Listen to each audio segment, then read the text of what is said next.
கர்நாடக போர்கள் 1746 டு 1763. அதாவது வந்து ஆங்கிலேய கிழக்கிந்திய கம்பெனிக்கும் பிரெஞ்சு கிழக்கிந்திய கம்பெனிக்கும் இடையில இந்தியாவில் நடைபெற்றிருக்கும். இதுக்கு முக்கிய காரணமா என்ன இருந்திருக்கும் அப்படின்னா, ஆஸ்திரிய போர்கள் ஐரோப்பாவில் வந்து எப்பயுமே பிரிட்டனும் பிரான்ஸும் ஒரு போட்டி நாடுகளா இருந்துட்டு இருந்துச்சு. அதாவது வணிகத்துக்கும் சரி, ஆட்சிக்கும் சரி, ராணுவத்துக்கும் சரி. அதோட பிரதிபலிப்பு தான் இந்தியாவிலும் இருக்கு. இது வந்து எங்க நிலவுது, இந்தியாவில் வந்து வணிகம் செய்யவும் ஆட்சி செய்யவும் வந்து யார் பெஸ்ட்ங்கிற போட்டி எங்க நிலவுது அப்படின்னா, சவுத் இந்தியாவில் கூடிய கர்நாடக பகுதிகளில் வந்து அதிகமான ராணுவ போட்டி வந்து நிலவுன காரணத்தால அந்த பகுதியில் 1746 டு 1763 வரைக்கும் 3 கர்நாடக போர்கள் வந்து நடைபெற்றிருக்கும். முதல் கர்நாடக போர். இது ஒரு வாரிசு உரிமை போர்.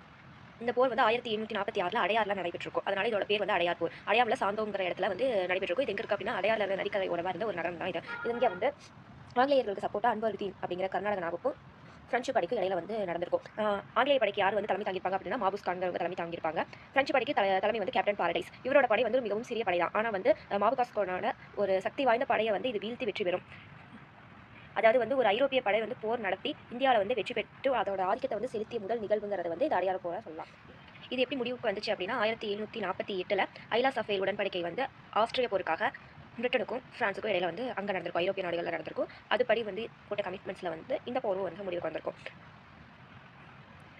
இதுபடி என்ன ஆகும் அப்படின்னா, மதராஸில் இருக்கக்கூடிய பிரெஞ்சு பகுதிகளை வந்து ஆங்கிலேயருக்கு வந்து கொடுத்துருப்பாங்க. அதுக்கு பதிலாக ஆங்கிலேயர்கள் வந்து வட அமெரிக்காவில் இருந்த ஒரு சில பகுதிகளை வந்து பிரான்ஸுக்கு வந்து கொடுத்துருப்பாங்க. இரண்டாம் கர்நாடக போர் 1749 டு 1754. இது வந்து பார்த்துக்கிட்டோம் அப்படின்னா, கர்நாடகா ப்ளஸ் ஹைதராபாத்துக்கு இடையில இருந்த ஒரு வாரிசு உரிமை போர் தான். கர்நாடக நவாபுக்கும் ஹைதராபாத் நிசாமுக்கும் இடையில வந்து நடந்திருக்கும். இதில் ஆங்கிலேயர் சைடு யாருன்னு பார்த்தோம் அப்படின்னா, அன்வருதீன், நாசிர் ஜங். பிரெஞ்சு வந்து யார் ஹெல்ப் பண்ணிப்பாங்க அப்படின்னா, சந்தா சாஹிப்க்கும் முசார் ஜங்குக்கும். இந்த ஆங்கிலேயர் ஹெல்ப் பண்ணவங்க அப்படி இருக்கவங்க எல்லாம் யார் அப்படின்னு பார்த்துக்கிட்டோம் அப்படின்னா, இப்போ வந்து பழங்காலத்தில் எப்படி இருந்துச்சு, மன்னர் ஆட்சி தான் இருந்துச்சு. அதாவது வந்து ஒரு கிங்குக்கு அப்புறம் அவங்களோட பையன் தான் வந்து ஆட்சி வருவாங்க. அந்த மாதிரி அந்த அரியணை வந்து அடுத்து யாருக்கு போகுமோ அந்த மகன்கள் இருப்பாங்க பார்த்தீங்களா, அவங்களுக்கு சப்போர்ட் வந்து ஆங்கிலேயர் பண்ணியிருப்பாங்க. மற்றபடி இந்த மருமகன், மகள் வழி பேரன் இந்த மாதிரி வரவங்களுக்கெல்லாம் யார் சப்போர்ட் பண்ணியிருப்பாங்க அப்படின்னா, பிரெஞ்சு வந்து சப்போர்ட் பண்ணியிருப்பாங்க. 1749 ஆகஸ்ட் 3 வந்து ஆம்பூருங்கிற இடத்துல போர் நடந்திருக்கும். அதோட பேர் வந்து ஆம்பூர் போர் அப்படின்னு சொல்றாங்க. இதுல வந்து யாருக்கு இடையில நடந்திருக்கும் அப்படின்னா, பிரெஞ்சு கவர்னரா இருந்த டியூப்ளே அப்படிங்கிறவங்களுக்கும் அன்வருதீனுக்கும் இடையில நடந்திருக்கும். அன்வருதீன்ங்கிறது கர்நாடக நவாப். இவர் வந்து யாரோட சைடில் இருப்பார் அப்படின்னா, ஆங்கிலேயர்கள் வசிப்பார். பிரெஞ்சு படை வந்து ஒரு கூட்டணி படையாக இருக்கும். பிரெஞ்சு கவர்னர் டியூப்ளே பிளஸ் சந்தா சாஹிப்ங்கிற கர்நாடக நவாப் பிளஸ் முசார் ஜங், அவங்க 3 பேர் வந்து கூட்டணியில் இருந்திருப்பாங்க. இதில் வந்து ஆங்கிலேய படை அன்வருதீன் வந்து தோல்வி அடைஞ்சிருவார். அது மட்டும் இல்லாமல் அவரோட மகன் வந்து முகமது அலி வந்து திருச்சிக்கு வந்து தப்பி போயிடுவார். அடுத்து புது கர்நாடக நவாப்பா வந்து சந்தா சாஹிப்பை பிரெஞ்சுக்காரர்கள் வந்து நியமிப்பாங்க. அதுக்கு வந்து ஒரு நன்கொடை மாதிரி என்ன பண்ணுவார் அப்படின்னா, பாண்டிச்சேரியில் இருக்கக்கூடிய 80 கிராமங்களை வந்து பிரெஞ்சுக்கு வந்து சந்தா சாஹிப் கொடுத்துருவார். இது வந்து கர்நாடகத்துக்கான வாரிசுரிமை போர். அடுத்து வந்து ஹைதராபாத்துக்கான நிசாம் போட்டியில் என்ன ஆகுது அப்படின்னு பார்க்கலாம். தக்காணத்தில் வந்து நசீர் ஜங்குக்கும் முசாபா ஜங்குக்கும் வந்து இடையில வந்து நடந்த வாரிசுரிமை போரில் நாசிர் ஜங், அதாவது வந்து இந்திய ஆங்கிலேயர் தான் தோற்று போகிறாங்க. நாசிர் ஜங்கை வந்து பிரான்ஸ் வந்து கொன்றோம். அதுக்கப்புறம் ஹைதராபாத்தோட நவாப்பா, புதிய நவாப்பா யார் ஆவாங்க அப்படின்னா முசார் ஜங் ஆவார். இவர் வந்து ஒரு நல்ல ஆட்சி தான் பண்ணிட்டு இருப்பாரு, பிரெஞ்சுக்கும் நல்லா சப்போர்ட் பண்ணிட்டு இருப்பாரு. இருந்தாலும் வந்து 1751 தன்னோட மக்களாலேயே வந்து படுகொலை செய்யப்பட்டுருவார். இவர் வந்து கிருஷ்ணா நதி, அதாவது வந்து டியூப்ளே பிரெஞ்சு தான் இவருக்கு வந்து அந்த போட்டியில் ஹெல்ப் பண்ணி அரியணையை கொடுத்த நாட்டி என்ன பண்ணுவார் அப்படின்னா, கிருஷ்ணா நதியோட தென்பகுதியில் இருக்க எல்லா இடத்துக்கும் வந்து டியூப்ளே, அதாவது பிரெஞ்சு கவர்னரை வந்து ஆளுநராக போட்டுருவார். முசார் ஜங் வந்து இறந்ததுக்கு அப்புறம் என்ன பண்ணுவாங்க அப்படின்னா, அவரோட, அதாவது வந்து நாசிர் ஜங், அவரோட சகோதரர் வந்து சலாபத் ஜங்னு ஒருத்தர் இருப்பார். அவர் வந்து என்ன பண்ணுவார் அப்படின்னா, பிரெஞ்சோட படை தளபதி பூஸ்லிங்கிற அவரோட சப்போர்ட்டோட நெக்ஸ்ட் அரியணை வந்து அவர் போய் உட்காருவார். அதுக்கு பதிலாக வந்து என்ன பண்ணுவாங்க அப்படின்னா, வட சர்க்காரில் இருக்கக்கூடிய குண்டூர் தவிர மீதி இருக்கக்கூடிய எல்லா பகுதிகளையும் வந்து பிரான்ஸுக்கு கொடுத்துருவார். 1751 ஆற்காட்டு போர். ராபர்ட் கிளைவ் வந்து என்ன பண்ணுவாருன்னா, அன்றைய வங்காள கவர்னராக இருப்பார். அவர் வந்து ஆற்காட்டை தாக்குறதுக்கு சாண்டர்ஸ்ங்கிற ஆங்கிலேய கவர்னர், ஐரோப்பாவில் இருந்த ஆங்கிலேய கவர்னரோட ஒப்புதல் வாங்கி தன்னோட படைக்கு வந்து படை தளபதியா லாரன்ஸுங்கிறவரை வந்து அனுப்பி என்ன பண்ணுவார் அப்படின்னா, ஆரணி காவேரி பாக்கம்ங்கிற வந்து இடத்துல ஆங்கிலேயருக்கும் பிரெஞ்சுக்கும் இடையில நடைபெற்ற போரில் வந்து என்ன பண்ணுவார் அப்படின்னா, பிரான்ஸை வந்து தோற்கடிச்சிருவார். அது மட்டும் இல்லாமல் சந்தா சாஹிப்பை வந்து திருச்சியில் கொலை பண்ணிடுவாங்க.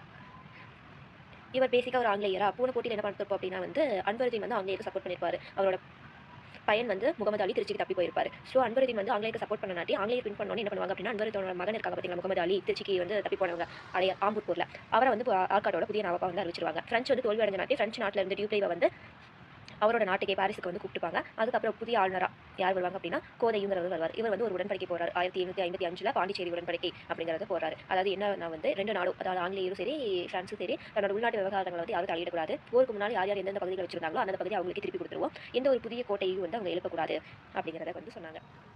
மூன்றாம் கர்நாடக போர் 1756 டு 1763. என்ன ஆயிருக்கும் அப்படின்னா வந்து, ஐரோப்பாவில் நடந்த 7 ஆண்டு போர் தான் வந்து இந்த மூன்றாம் இந்திய கர்நாடக போருக்கு வந்து வழிவகுத்திருக்கும். இதில் வந்து என்ன பண்ணுவார் அப்படின்னா, ராபர்ட் கிளைவ் வந்து தன்னோட பிளாஸ்டிக் போரில் வந்து வரி வசூல் பெற்ற உரிமை பெற்றிருப்பாரு. அது மூலம் கலெக்ட் பண்ண எல்லா வரியையும் வச்சு என்ன பண்ணுவார் அப்படின்னா வந்து தன்னோட படையை வந்து பலப்படுத்தியிருப்பாரு. அதனால வந்து இந்த போர்ல வந்து ஆங்கிலேயர்கள் ஜெயிக்கிறதுக்கு ஒரு முக்கிய காரணமா இருந்துச்சு. கவுண்டி லாலிங்கிறது வந்து பிரெஞ்சு படையை வந்து வழிநடத்தியவராக இருப்பார். இவர் வந்து கடலூர்ல இருந்தக்கூடிய செயின்ட் டேவிட் கோட்டையை ஈஸியாக வந்து கைப்பற்றிடுவார். அதனால வந்து மற்ற பகுதிகளில் தன்னோட ஆதிக்கத்தை செலுத்தணுங்கிறதுக்காக ஹைதராபாத் ஒரு பிரெஞ்சு படை தளபதியான அந்த ப்ரூஸ்லியை வந்து இவர் தன்னோட இணைஞ்சுக்குமாரி போருக்கு வந்து இணைச்சுக்குமாரி கூப்பிடுவார். அப்போ அங்கே வந்து பிளேஸ் வந்து காலியாக இருக்குமா, அதை பயன்படுத்திட்டு ராபர்ட் கிளைவ் என்ன பண்ணுவார் அப்படின்னா அவரோட படை தளபதி கர்னல் போர்ட்டை வந்து அந்த பிளேஸ்ல வந்து போர் தொடுக்கிறதுக்கு அமைச்சிருப்பாரு. இப்போ வந்து புஸ்லி வந்து எந்த பகுதியிலிருந்து வந்திருப்பாரு பார்த்தீங்கன்னா ஹைதராபாத்ல வட சர்க்கார் ஆந்திர பிரதேஷ் ஒரிசா இதை பார்த்துக்கிட்டு இருந்த படை தளபதி அங்கிருந்து வந்தனாட்டி அந்த பிளேஸ் காலியாக இருக்கனாட்டி அந்த இடத்துக்கு வந்து கர்னல் போர்ட்டுங்கிறவங்க வந்து போர் பண்ணுறதுக்காக வராங்க. 1760 ஜனவரி 22 வந்தவாசி போர். ஆங்கிலேயருக்கும் பிரெஞ்சுக்கும் இடையில நார்மலாக எப்பயும் போல நடக்குது. ஆங்கிலேய சைடில் யாருக்காங்க அப்படின்னா ஜெனரல் ஆயர் கூப்பிட்டுருக்காரு. பிரெஞ்சு பக்கம் லாலி. பட் இவர் வந்து லாலிங்கிற பிரெஞ்சு படை வந்து தோல்வி அடைஞ்சிருக்கு. இதனால வந்து பிரெஞ்சுக்கு வந்து லாலியை கூப்பிட்டு அங்கே சிறை தண்டனை கொடுத்து தூக்கிலையும் போடுறாங்க. அது மட்டும் இல்லாமல் தன்னோட குடியேற்றத்தை வந்து 1 இயருக்கு வந்து பிரான்ஸ் வந்து இழக்குது. மேபி நமக்கு கொஸ்டின் கேட்கலாம், பிரான்ஸோட குடியேற்றம் வந்து 1 வருஷத்தை வந்து இழந்த போர் எது அப்படின்னா வந்தவாசி போர். 1763 பாரிஸ் உடன்படிக்கை.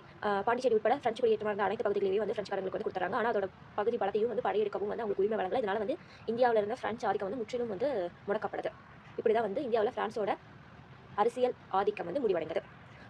இந்த சப்ஜெக்டை பொறுத்த வரைக்கும் நம்ம இந்த போரை பொறுத்த வரைக்கும் எதாவது கேட்கலாம் அப்படின்னா கர்நாடக போர்களோட பீரியடை கொடுத்து பொறுத்த மாதிரி கேட்கலாம். நெக்ஸ்ட் வந்து எந்தெந்த போர் வந்து எந்த உடன்படிக்கை மூலம் வந்து முடிஞ்சிச்சு அப்படின்னு கேட்கலாம். ஃபர்ஸ்ட் கர்நாடக போர் ஐலா சஃபேல் உடன்படிக்கை, 2ஆம் கர்நாடக போர் பாண்டிச்சேரி உடன்படிக்கை, 3ஆம் கர்நாடக போர் பாரிஸ் உடன்படிக்கை. இது இம்பார்ட்டன்டான கொஸ்டின். அதுக்கப்புறம் என்ன கொஸ்டின் கேட்கலாம் அப்படின்னா உங்களை வந்து போர்களை வந்து வரிசைப்படுத்த கால அடிப்படையில் வந்து வரிசைப்படுத்தலன்னு கேட்கலாம். ஃபர்ஸ்ட் வந்து அடையார் போர், அதுக்கப்புறம் ஆம்பூர் போர், அதுக்கப்புறம் ஆற்காட்டு போர், அதுக்கப்புறம் வந்தவாசி போர்.